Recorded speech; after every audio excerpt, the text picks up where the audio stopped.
guys, welcome back to my YouTube channel. This video is actually inspired by two people who had one was Mandombi Olivia. She said in her comments, why did I choose speech therapy? Maybe I should actually explain. And then the other one was from Ustombe, who said well, that lady who sings, oh my goodness, she sings, guys, Ustombe, but she said to me in one of the comments in my latest video, the one where I'd shared about the family that we did the actual TV shoot for, she said when two of my colleagues combine, she loves how to see how two of my patients are actually combining. Two patients being me being a pastor's wife, actually two colleagues, me being a pastor's wife and actually being a speech therapist, and how sometimes they intertwine within my session. So today I just want to give a background. Why did I choose speech therapy? So I think I've alluded in one of the videos when I was just speaking about me that my dad was disabled. So a lot of my childhood was actually spent in different hospitals accompanying him, because I was almost like the middle child. So by the time I was in like grade 3 or grade 2, my one sister was doing her matric, and then the other one had gone and stayed with our granny. I love my sisters to bits. So it just so happened that at the time I was the one child who could be disturbed, or her schedules could be flexible. Going to school didn't hinder, like me not going to school didn't it wasn't so much damage than my sisters who were in matric, or so I spent a lot of time with my dad in hospitals, different hospitals, because he was diabetic, and then he then had neuropathy. And neuropathy is when you actually your nerves die. So my dad became blind, fully blind, as a result of the diabetes. And because of that, I would accompany him to his different sessions. He also had kidney issues. With a lot of things that came with diabetes, he had it, and he was diagnosed with diabetes from year 2000 till and then he passed away in 2019. But fast forward, my spending time from year 2000 to when, like, to 2008 or 10, or even after, even with speech therapy in 2011 till 2014, I would spend a lot of my days in hospital. And because of that, it actually developed passion for me to say, one day I see myself in a hospital setting. One day I want to improve, because I would be going to government settings also. So there are a lot of lines. My first passion, I actually wanted to be a pharmacist. And that was my first choice when I applied. I only applied to UKZN, and fast forward, for my matric I only had a B in physics, and they said for pharmacy they wanted you to have A, and there I was like and one of my choices was speech therapy. And how I chose speech therapy was actually funny. I had a booklet from when we had gone for career days, and I had a book, and I was just looking. I'm like, Zama loves to talk, Zama wants to be in hospital, and I went through all their health stuff, and one of them was speech therapy. Then I was like, okay, speech therapy became number 4. Fast forward to then I didn't get the marks for pharmacy, and the guy was assisting me at UKZ and said, maybe you actually need to go to the speech therapy department and inquire there.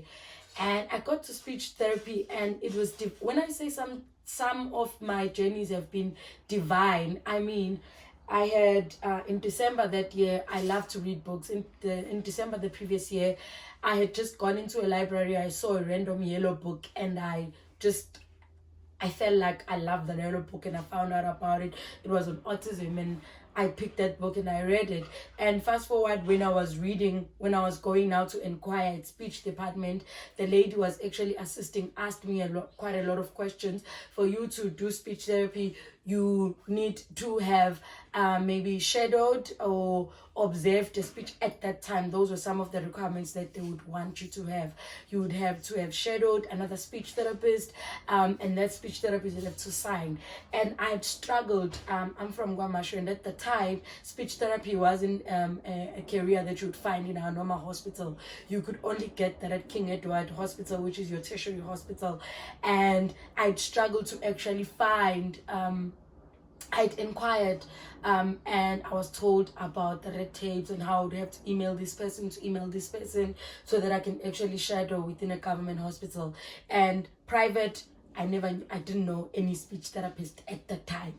So I had that form to fill in, and I just returned it. So she had my form, and she's like, your form came back and you didn't shadow nobody, and now I'm just gonna ask you questions to see if you have done a bit of research about the condition or about the career that you actually want to do. And I remember correctly, the first question she asked me was, do you know autism? And I was like, Jesus, I'd never known anything about autism.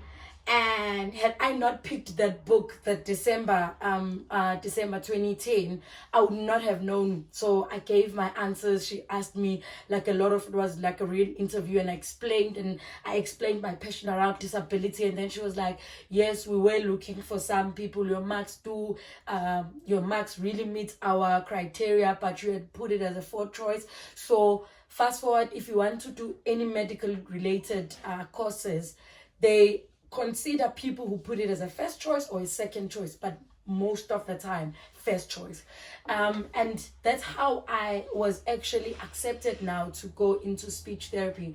The requirements for UK's and VEDS, VETS is actually saying you must do an NBT, the National Benchmark Test, but UKZN, as far as I know, that's not the requirement, but you do need to have above 30 points. 30 is the minimum. So I would say strive. At the time back then, I had 35 points excluding LO, excluding life orientation, and that's how I could meet the points to actually go into speech therapy. So it's a 4-year degree.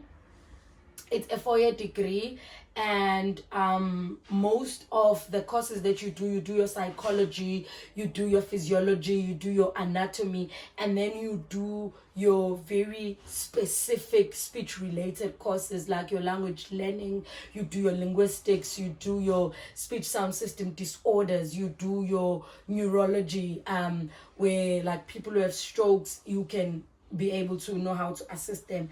And then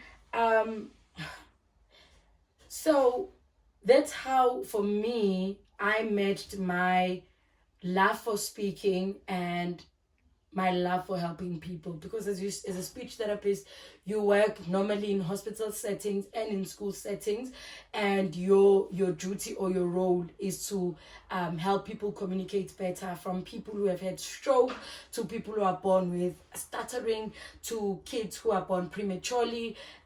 What you are doing is you are actually assisting them to feed better, to talk better, and to actually understand language. So I look back in my life and I say, I believe that I was divinely, even looking how I met my husband now. Guys, it's funny. It's so funny. How I met my husband. I met him, I'd known of him, but how we actually, it was also related to speech therapy, how we got close. It was related to speech therapy. So where am I going? You can mix your passion, and you can mix your passion and your calling. And most of the time when you are called into something, it would have been something that you were already doing, just you would not have had a name for it. So I was always around kids growing up. I was always the one who would be teaching them how to dance, teaching them. I was always around kids. And I look back now, I say, I do believe that I was divinely called into speech therapy. And because of that, some opportunities, one day I watched a sermon, and the son was asking Tilly Jakes, what if what I'm doing is not what I was meant to do? And his answer said, if it's not the thing that you were meant to do, it will lead you to the thing that you were meant to do. So what am I saying?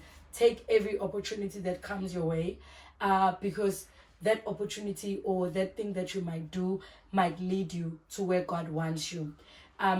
Also, God never wastes an experience. I've been a cashier at Macro. I've done quite a lot of jobs. I've been a waitress.